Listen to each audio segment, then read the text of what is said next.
ہمارے لیے سعادت کی بات ہے کہ ہماری آج کی مجلس میں ترجمان مدارس دینیہ، وکیل مدارس، قائد وفاق، ناظم اعلیٰ وفاق المدارس عربیہ پاکستان، شیخ الحدیث و محتمم جامع خیر المدارس ملتان حضرت مولانا قاری محمد حنیف دامت برکاتہم تشریف فرما ہیں۔ میں حضرت کی آمد پر اپنی طرف سے، اپنی انتظامیہ اور طلبہ کرام اور جملہ سامعین کی طرف سے ان کا شکریہ ادا کرتا ہوں اور انہیں خوش آمدید کہتا ہوں۔ حضرت کے پاس چونکہ وقت بہت کم ہے، کئی جگہوں سے ہو کے آئے ہیں اور کئی جگہوں پہ ماشاءاللہ مزید جانا بھی ہے، اس لیے بغیر کسی تاخیر کے اب میں دعوت دوں گا ناظم اعلیٰ وفاق المدارس عربیہ پاکستان حضرت مولانا قاری محمد حنیف جلندری صاحب دامت برکاتہم کو کہ وہ موقع کی مناسبت سے چند قیمتی ارشادات فرمائیں۔ مجھے امید ہے کہ آپ حضرات اپنی اپنی جگہوں پر تشریف رکھیں گے تاکہ سکون کے ساتھ یہ گفتگو سنی جائے۔ انتہائی اہم اور بہت قربانی والی گفتگو ہے۔ جزاکم اللہ۔ تشریف رکھیں جو پیچھے ساتھی کھڑے ہیں۔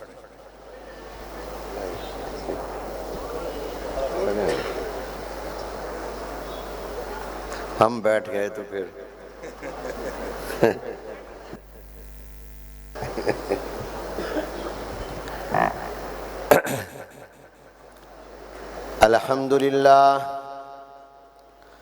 الحمدللہ وکفا والصلاة والسلام علی عباده الذین اصطفى اما بعد فاعوذ باللہ من الشیطان الرجیم بسم اللہ الرحمن الرحیم وما امروا الا ليعبدوا اللہ مخلصین لہ الدین صدق اللہ العظیم وصدق رسولہ النبی الکریم ونحن على ذلك لمن الشاهدين والشاكرين والحمد لله رب العالمين۔ قابل صد احترام حضرات علماء کرام، شیوخ حدیث، اساتذہ کرام، برادران اسلام اور طلباء عزیز، السلام علیکم ورحمۃ اللہ وبرکاتہ۔ میرے لیے خوشی، مسرت اور سعادت اور شرف کا مقام ہے کہ میں کراچی کی ایک مشہور و معروف دینی درسگاہ جامعہ امام ابو حنیفہ کے سالانہ پروگرام میں شرکت کی سعادت حاصل کر رہا ہوں۔ جو کام اللہ کے لیے ہو وہ کام سب سے بڑا، کیونکہ اللہ سب سے بڑے ہیں، تو جو کام اللہ کے لیے ہو وہ کام بھی سب سے بڑا، اور جو کام اللہ کے لیے نہ ہو وہ کتنا بڑا ہی کیوں نہ ہو اس کی کوئی حیثیت نہیں۔ تمام اعمال کی بنیاد، عبادات کی بنیاد، نیکیوں کی بنیاد اخلاص ہے۔ جو کام بھی اللہ کی رضا کے لیے کیا جائے وہ اگر ذرہ ہو تو اللہ اس کو آفتاب و ماہتاب بنا دیتے ہیں، اور اگر وہ آفتاب و ماہتاب دیکھنے میں نظر آئے تو ذرے سے بھی کم حیثیت اس کی ہوتی ہے جو کام اللہ کے لیے نہ ہو۔ صبح و شام میں اور آپ کہتے ہیں اللہ اکبر، اللہ سب سے بڑا ہے، تو جب اللہ بڑے ہیں تو جو کام اللہ کے لیے ہوگا وہ کام بھی سب سے بڑا ہوگا۔ آپ دیکھیے دارالعلوم دیوبند، مجھے دیوبند جانے کا اتفاق ہوا، ایک سے زیادہ مرتبہ ہوا۔ دیوبند میں جب دارالعلوم کی بنیاد رکھی گئی، حجت الاسلام حضرت مولانا محمد قاسم نانوتوی رحمۃ اللہ علیہ نے رکھی، تو کوئی عمارت نہیں تھی، کوئی کمرہ نہیں تھا، کوئی کلاس روم نہیں تھا۔ ایک انار کا درخت، انار کے درخت کے نیچے بیٹھے، استاد کا نام محمود، شاگرد کا نام محمود، اللہ نے اسی کو دارالعلوم دیوبند بنا دیا۔ اور دنیا کا کوئی ملک ایسا نہیں جہاں دارالعلوم کا فیض نہ پہنچا ہو۔ اب دارالعلوم نے جو اتنی ترقی کی اس کی وجہ کیا ہے؟ حضرت نانوتوی رحمۃ اللہ علیہ اور بانیان دارالعلوم کا اخلاص۔ اخلاص میں اتنی طاقت ہوتی ہے کہ دنیا کی کوئی طاقت اس کا مقابلہ نہیں کر سکتی۔ حضرت مولانا محمد الیاس رحمۃ اللہ علیہ نے دعوت و تبلیغ کے کام کی بنیاد دلی کے قریب بستی میں رکھی، جس کا نام بستی نظام الدین ہے۔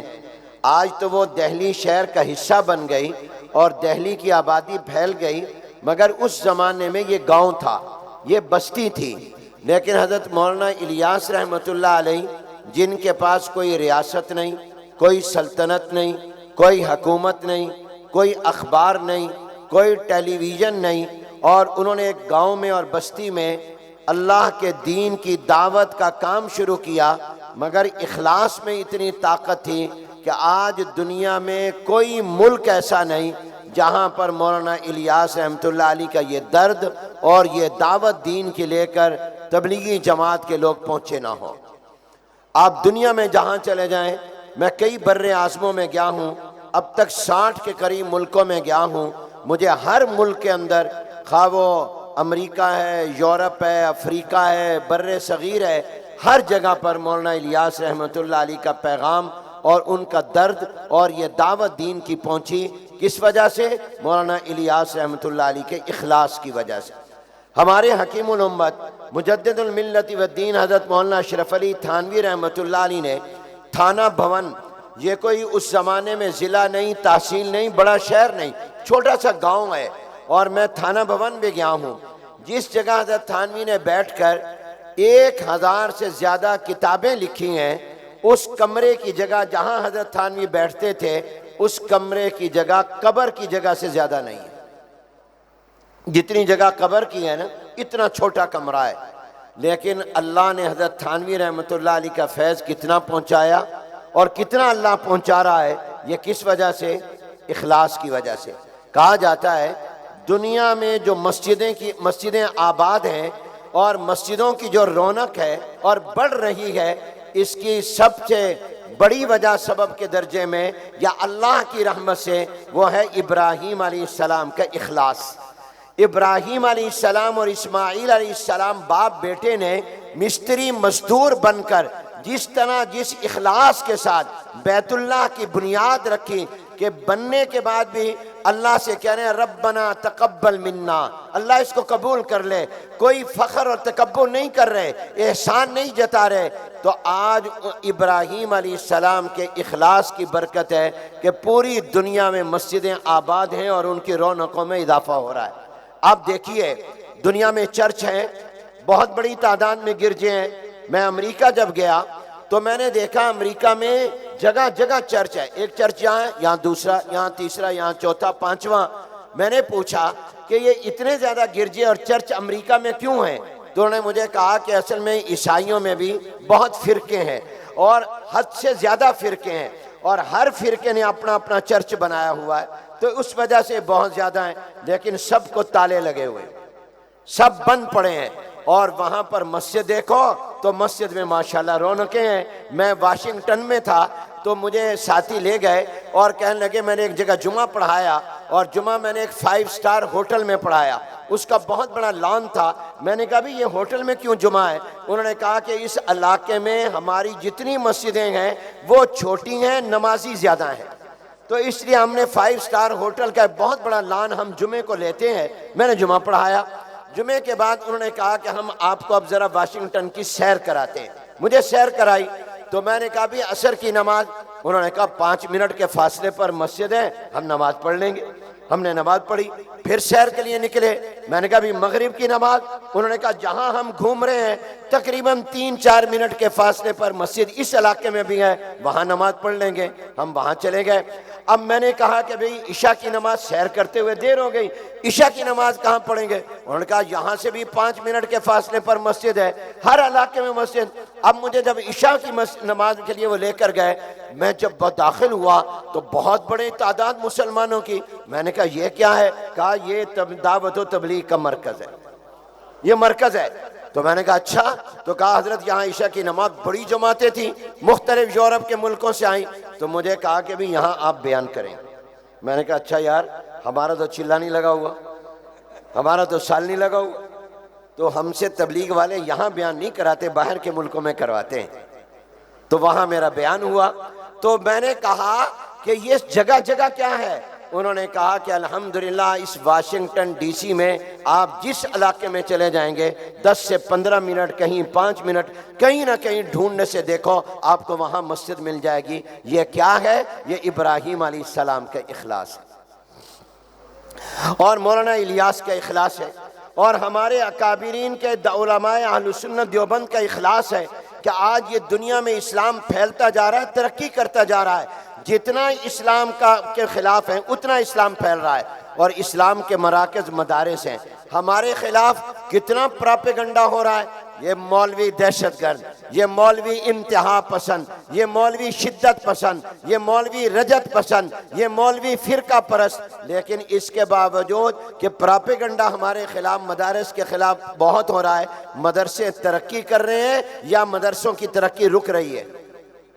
آپ حیران ہوں گے، اس سال ہمارے وفاق المدارس میں جو طلباء وفاق میں امتحان دے رہے ہیں ان کی تعداد پچھلے سال سے تقریباً 40,000 زیادہ ہے، 40,000 زیادہ ہے، جبکہ ہم ہر کلاس کا امتحان نہیں لیتے، جیسے 10ویں کا بورڈ لیتا ہے 9ویں کا نہیں لیتا، تو جن کی ہم امتحان نہیں لیتے ان کی تعداد شمار کریں، حفظ و ناظرہ کی شمار کریں، تو میرا اپنا محتاط اندازہ یہ ہے کہ ہر سال صرف ہمارے علماء اہل سنت والجماعت دیوبند کے مدرسوں میں جو طلبہ اور طالبات کا اضافہ ہو رہا ہے وہ 2.5 سے 3 لاکھ ہے۔ ہونا تو چاہیے تھا کہ رونقیں کم ہو جاتی، ہمیں تنگ کیا جا رہا ہے۔ ایک ایجنسی والا ابھی بیٹھا ہوتا ہے، دوسرا آ جاتا ہے، تیسرا آ جاتا ہے، چوتھا آ جاتا ہے، لیکن اس کے باوجود مدرسہ ترقی کر رہا ہے۔ اور آپ خوش ہوں گے کہ آپ ان مدرسوں کو چندہ دیتے ہیں۔ اس سال وفاق میں جو قرآن کے حافظ تیار ہو کر انشاءاللہ ابھی رمضان میں قرآن بھی سنائیں گے، خدمت بھی قرآن کی کریں گے، اور قوم کے پاس جائیں گے۔ ایک سال میں جو قرآن کے حافظ تیار ہوئے، آپ کا کیا اندازہ ہے ہمارے مدرسوں میں اس کی کتنی تعداد ہوگی؟ آپ کو اندازہ ہی نہیں۔ ایک سال میں ان مدرسوں نے جو قرآن کے حافظ تیار کیے ان کی تعداد 75,000 ہے۔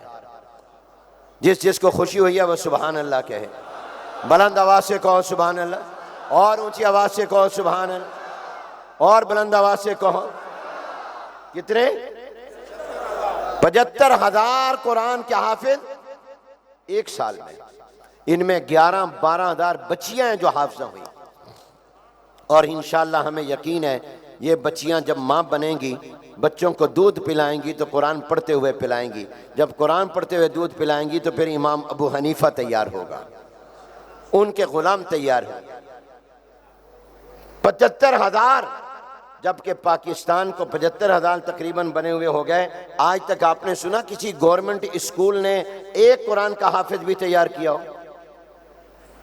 میں نے کہا اگر ہم یہ اعلان کر دیں کہ رمضان آ رہا ہے، اللہ ہم سب کو نصیب فرمائے، رمضان آ رہا ہے، اس سال رمضان میں مدرسوں کے پڑھے ہوئے حافظ قرآن تراویح میں نہیں سنائیں گے، آپ اپنے وزیر اعلیٰ سندھ مراد علی شاہ سے کہیں پورے صوبے کے لیے انتظام کرے قرآن کے حافظوں کا، اور ان کا انتظام کرے جنہوں نے سکولوں میں قرآن حفظ کیا ہو۔ ہم ٹیکس دیتے ہیں، کیا قوم کی ضرورت ڈاکٹر ہے، قوم کی ضرورت سائنسدان ہے، وکیل ہے، انجینئر ہے، آرکیٹیکٹ ہے، قوم کی ضرورت قرآن کا حافظ نہیں ہے؟ قوم کی ضرورت قرآن کا قاری نہیں ہے؟ قوم کی ضرورت دین کا عالم نہیں ہے؟ ڈاکٹر کی ضرورت بیمار کو پڑے گی، سائنسدان کی ضرورت اس کو پڑے گی جس کو اس شعبے سے کام ہوگا، انجینئر آرکیٹیکٹ کی ضرورت اس کو پڑے گی جس نے مکان بلڈنگ بنوانی ہوگی، اور وکیل کی ضرورت اس کو ہوگی جس نے مقدمہ لڑنا ہوگا، مگر دین کے عالم کی ضرورت ہر مسلمان کو اور ہر وقت ضرورت ہے۔ یہ مدرسے تیار کر رہے ہیں، اور جو بچے عالم بن کر جا رہے ہیں ایک سال میں ہمارے مدرسوں سے، جنہوں نے 16-17 سال پڑھا ہے، ان کی تعداد 35,000 ہے تقریباً، جو اس سال وفاق میں امتحان دے رہے ہیں۔ یہ کیا ہے؟ یہ اخلاص کی برکت ہے۔ یہ کس کی برکت ہے؟ اخلاص۔ جو کام اللہ کی رضا کے لیے ہو اس کی اتنی طاقت ہے۔ پوچھا گیا سب سے زیادہ طاقتور کون ہے؟ تو کہنے والے نے کہا کہ سب سے زیادہ طاقتور جو ہے وہ پہاڑ ہے۔ کیونکہ پہاڑوں نے زمین کی حرکت کو روکا ہوا ہے. یہ پہاڑ نہ ہوتے تو آپ کا میرا زمین پر بیٹھنا، چلنا، لیٹنا مشکل ہو جاتا. زمین حرکت کرتی رہتی ہے. اللہ نے پہاڑ گاڑ دیے تاکہ زمین کی حرکت کو یہ کنٹرول کریں اور میں اور آپ بیٹھ سکیں، چل سکیں، کام کر سکیں. تو سب سے زیادہ طاقتور پہاڑ ہے. تو پوچھنے والے نے کہا پہاڑ سے زیادہ طاقتور کون ہے؟ انہوں نے کہا پہاڑ سے زیادہ طاقتور لوہا ہے، اس لیے کہ لوہے کی مشینوں کے ساتھ بڑے بڑے پہاڑ توڑ دیے جاتے ہیں. انہوں نے کہا لوہے سے زیادہ طاقتور کون ہے؟ کہا لوہے سے زیادہ طاقتور آگ ہے جو لوہے کو بھی پگھلا دیتی ہے. کہا آگ سے زیادہ طاقتور کون ہے؟ کہا آگ سے بھی زیادہ طاقتور پانی ہے جو آگ کو بجھا دیتی ہے. اور پانی سے زیادہ طاقتور کون ہے؟ کہا ہوا جو پانی کو بھی اڑا کر لے جاتی ہے. اور ہوا سے کیا زیادہ طاقتور ہے؟ انہوں نے کہا پتہ نہیں کیا طاقتور ہے. تو فرمایا گیا اس سے بھی ان تمام چیزوں سے زیادہ طاقتور وہ اخلاص ہے کہ اگر کسی غریب کو آپ نے صدقہ خیرات دائیں ہاتھ سے دیا اور بائیں کو پتہ نہیں چلا، یہ پہاڑ سے زیادہ طاقتور، یہ لوہے سے زیادہ طاقتور، یہ آگ سے زیادہ طاقتور، یہ پانی سے زیادہ طاقتور، یہ ہوا سے زیادہ طاقتور. جو تک اخلاص میں اللہ نے طاقت رکھی ہے وہ کسی کام میں. اس لیے میرے دوستو اخلاص، جو کام ہو اللہ کی رضا. امام بخاری نے پہلا سبق یہ پڑھایا انما الاعمال بالنیات، اور اسی سے اعمال میں وزن ہوگا. تو الحمدللہ یہ جتنے مدارس ہیں یہ تمام اخلاص کی بنیاد پر بنے ہیں، یہ اللہ کی رضا کے لیے بنے ہیں.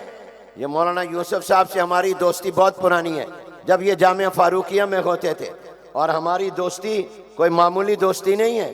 اور ان کے نام کے حوالے سے ایک بات یاد آ گئی کہ جب یوسف علیہ السلام کی ملاقات برسوں کے بعد اپنے والد یعقوب علیہ السلام سے ہوئی تو یعقوب علیہ السلام نے کہا بیٹے آج اپنی کہانی اپنی زبانی سنا. اپنی کہانی، تیرے بھائیوں نے کیا تیرے ساتھ سلوک کیا تھا، تیرے بھائیوں نے تجھے کس طرح کنویں میں پھینکا تھا، تیرے ساتھ کیا کیا زیادتی کی تھی. تو ذرا جواب سنیے یوسف علیہ السلام کا. یوسف علیہ السلام نے کہا ابا جان یہ نہ پوچھیں میرے بھائیوں نے میرے ساتھ کیا کیا، یہ پوچھیں میرے رب نے میرے ساتھ کیا کیا. یہ نہ پوچھیں میرے بھائیوں نے کیا کیا، وہ میں معاف کر چکا ہوں، اب میں اس کا تانا بھی نہیں دوں گا. یہ ہوتا ہے پیغمبر کا حوصلہ، یہ ہے پیغمبر کا عفو درگزر، یہ ہے پیغمبر کا تحمل. اور تم بھی نبیوں کے وارث بن رہے ہو، کیا پیغمبر کا حوصلہ ہوتا ہے. کہا ابا جان یہ نہ پوچھیں میرے بھائیوں نے میرے ساتھ کیا سلوک کیا، کیا زیادتی کی، کس طرح مجھے کنویں میں پھینکا، میں معاف کر چکا ہوں، میں اب اس کا ذکر بھی نہیں کروں گا. یہ پوچھیں میرے اللہ نے میرے ساتھ کیا کیا. اللہ نے مجھے کنویں سے نکالا، قافلے والے مجھے لے گئے، میں غلام بنا کر بیچ دیا گیا مصر میں، مگر اللہ نے مجھے بادشاہ کے گھر میں پہنچا دیا. حتیٰ کہ میں جیل میں چلا گیا، میرے اللہ نے مجھے جیل سے نکال کر مصر کی بادشاہت کے تخت پر پہنچا دیا. تو قاری طیب صاحب فرماتے ہیں حسن تو جیل میں لے کر گیا مگر علم، کیونکہ خوابوں کی تعبیر کا علم ان کے پاس تھا، وہ علم یوسف کو جیل سے نکال کر مصر کی بادشاہت کے تخت پر پہنچا دیا. ان کو بھی یہ علم پتہ نہیں کہاں کہاں پہنچائے گا اور پہنچا رہا ہے. اللہ تعالیٰ ان کی عمر میں برکت دے، صحت عطا فرمائے.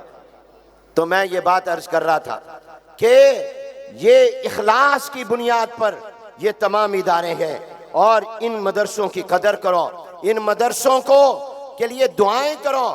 آج میرا اور آپ کا جو دین محفوظ ہے یہ مدرسوں کی برکت سے ہے.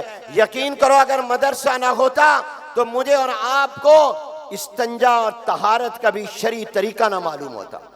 اگر مدرسہ نہ ہوتا میں اور آپ قرآن صحیح نہ پڑھ سکتے. اگر مدرسہ نہ ہوتا ہمیں نماز، روزہ، زکوٰۃ، حج کے احکام کون بتانے والا ہوتا، کون اس کا طریقہ بتاتا. یاد رکھو یہ مدرسہ دین کا مرکز ہے. امام مسلم رحمۃ اللہ علیہ نے مسلم شریف کے مقدمے میں ابن سیرین رحمۃ اللہ علیہ کا یہ قول نقل کیا ہے ان ھذا العلم دین، کہ یہ جو علم مدرسے میں پڑھایا جا رہا ہے یہ کوئی عام علم نہیں ہے، یہ دین کا علم ہے. اس لیے مدرسے کی خدمت دین کی خدمت ہے، مدرسے کی حفاظت دین کی حفاظت ہے، مدرسے کے ساتھ تعاون دین کے ساتھ تعاون ہے. یہ اسلام کا مرکز ہے اور یہ الحمدللہ بڑھتا جا رہا ہے، بڑھتا رہے گا. خواجہ عزیز الحسن مجذوب رحمۃ اللہ علیہ کے شعر سنا کر ختم کرتا ہوں۔ حضرت تھانوی کے خلیفہ تھے، فرماتے ہیں میرا نقش ہستی نہیں مٹنے والا۔ گویا اسلام کہہ رہا ہے میرا نقش ہستی، اسلام کہہ رہا ہے، قرآن کہہ رہا ہے میرا نقش ہستی نہیں مٹنے والا، بتوں کے مٹائے یہ مٹتا نہیں، اس میٹنے میں مٹ جائیں گے خود، یہ نقش سجدہ ہے کشکا نہیں۔ کشکا سمجھتے ہو کس کو کہتے ہیں؟ کس کو کہتے ہیں؟ ہاں دیکھو نا، پکڑے گئے۔ ان کو تو یہ تو خیر مولوی ہیں، یہ تو حضرات نے دیکھا ہوگا کہیں، تو اس لیے، ورنہ تو جو لوگ فلمیں دیکھتے ہیں نا انڈیا کی، ان کو تو سب کو پتہ ہے نا، ٹیلی ویژن پر دیکھتے ہیں۔ ہندو عورت جو اپنے ماتھے پیشانی پر سرخ نشان لگاتی ہے اس کو کشکا کہتے ہیں، وہ مٹ جاتا ہے، ہاتھ پھیرو نا مٹ جائے گا۔ مگر مسلمان کی پیشانی میں اللہ سجدے کا نشان لگا دیتا ہے، وہ مٹاؤ تو نہیں مٹتا۔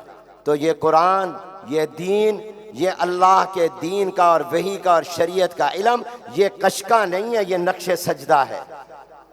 میرا نقش ہستی نہیں مٹنے والا، بتوں کے مٹائے یہ مٹتا نہیں، اس میٹنے میں مٹ جائیں گے خود، یہ نقش سجدہ ہے کشکا نہیں۔ وآخر دعوانا ان الحمدللہ۔